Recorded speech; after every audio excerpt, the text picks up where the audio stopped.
Hello everybody and welcome back to Studio Ultra Mask Reviews. Today I'm going to be reviewing the Yugoslavian M-1 gas mask, so let's do this. So in this bag I have the M-1 or M59 gas mask. This is quite an interesting gas mask. It was issued to Yugoslavian soldiers and citizens during the Yugoslavian wars in the 1960s to late 1995. So here I have the mask right here. As you can tell, this is a 60mm thread. That means it's generally wider than most of the other 40mm threads that other gas masks have. And of course it's on the side, which is quite interesting. It's known for being a copy of the American M9A1, and also there's multiple copycats of the American M9A1, including the Finnish and the Swedish versions. Now this one in particular is notorious for having the rubber just melt spontaneously. It's very interesting. Like I said, it's an interesting gas mask. People have been saying that they've been keeping it out of sunlight, they've been keeping it out of heat, but for some reason, whether or not it's a chemical reaction in the rubber or the dye or something or whatever, this mask just melts out of nowhere. Now, mine hasn't melted yet, so that's good, but I can tell why they have been melting, because the rubber is generally way more softer than any other rubber. In fact, so soft that when I first tried this on, it tore off of the strap. And so I had to bind it together using Gorilla Tape from here and right here as well. So this rubber is not the ideal rubber for a gas mask. In fact, this gas mask itself is not the ideal gas mask.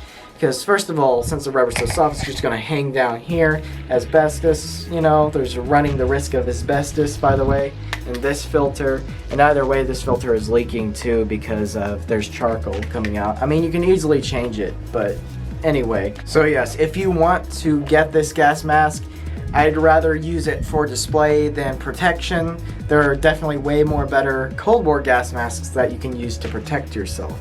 But anyway, this mask has a cousin mask, which is the MC1, which has no oral nasal cup in it, which makes it even worse. But as you can see in here, this mask comes with an oral nasal cup, as well as an exhale valve and an inhale valve. And as you can see, it kind of runs through this nasal area right here.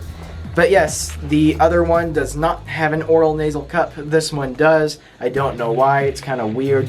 But anyway, let's go ahead and try this gas mask on.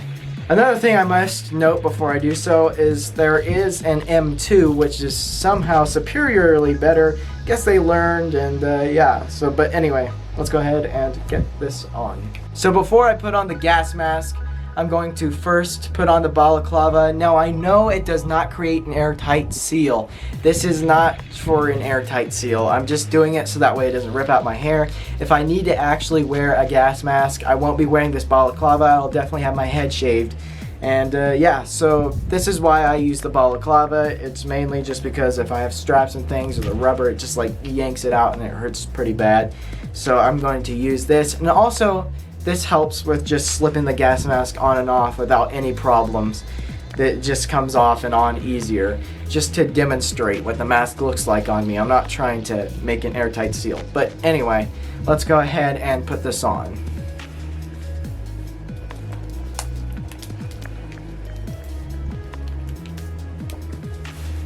Alright, so here is the Yugoslavian M1 gas mask. As you can see here, definitely quite interesting looking. Looks kind of like a scuba diver in a way, with the whole this thing in the nose and the goggle looking parts. But besides that, this is generally what it would look like, but of course this is without the filter. So I'm going to give you a full turnaround just to show you. But once again, not a great mask for protection, but great for display, as you can see.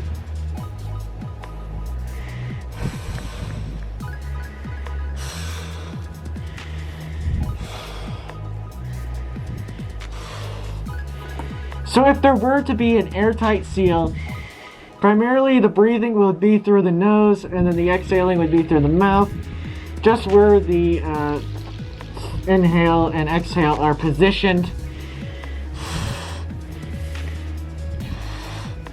Because if I breathe out my nose, it starts to go out through the top. And I know if I had an airtight seal, it wouldn't do that. But it still runs a risk. So just breathe it through your nose and out your mouth.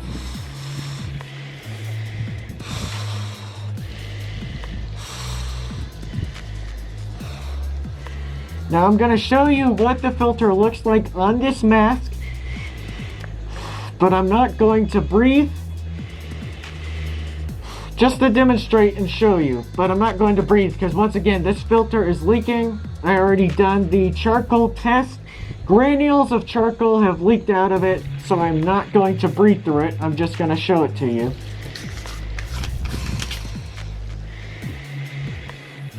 So one deep breath.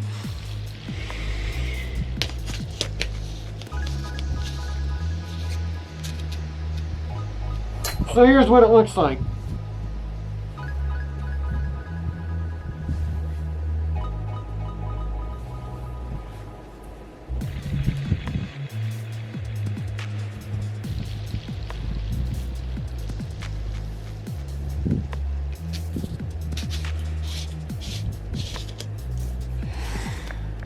But yes, that's basically what the filter looks like on the gas mask.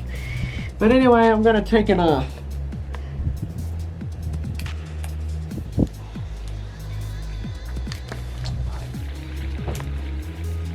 So guys, that's about it for this review. Thank you so much for watching. If you want more information on this gas mask, you can check out the gas mask and respirator wiki. That definitely helps with looking up how this gas mask was used, and it's quite interesting. But yes guys, this gas mask I definitely don't recommend for protective use, but it's definitely good for a collective use. This is a great display mask and it's great for a historical piece, but once again, not for protection. But anyways guys, thank you so much for watching this video. I hope you liked it, and you will see me in the next video. Goodbye.